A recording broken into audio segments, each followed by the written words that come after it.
I learned since that there's no such thing in the world as security, so you don't have to worry about that. But I had some opportunities. I was offered the job.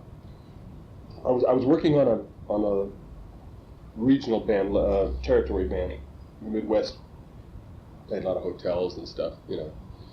And Jack Archer, who had formerly been Woody Herman's manager, came through town and told me that Woody was looking for a replacement for Dave Tuff, who had just died. And I think they were in Milwaukee at the time, and they needed somebody right away.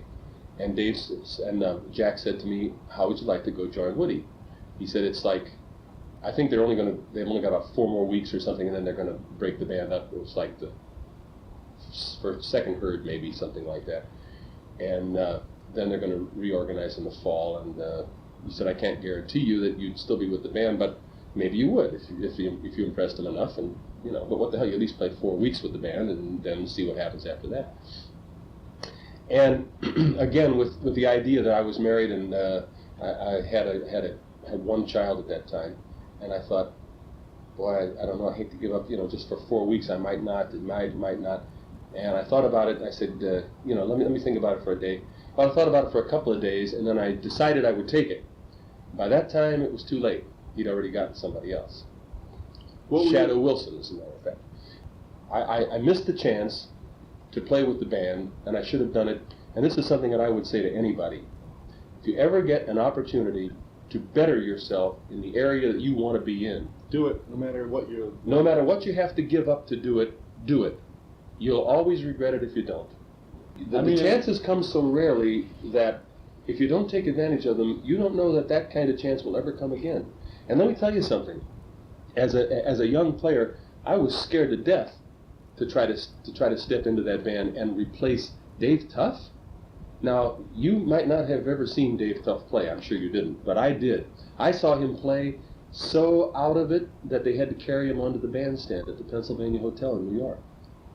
Chubby Jackson and I forget who was on the other side, but they carried him, because Dave was a little, very frail, slightly built guy. I know. They walked across the dance floor, and you had to look, because they did it very coolly. But Dave's feet weren't touching the ground. He was between the other two. And it was like they were all walking across the floor, but they were carrying it.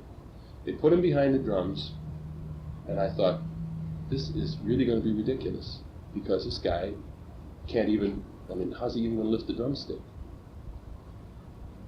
Well, they started, and he showed me some things I've never seen before. Dave Tuff was the Mel Lewis of his day. Dave Tuff was that kind of a big band. He was a consummate big band drummer. And like Mel, he was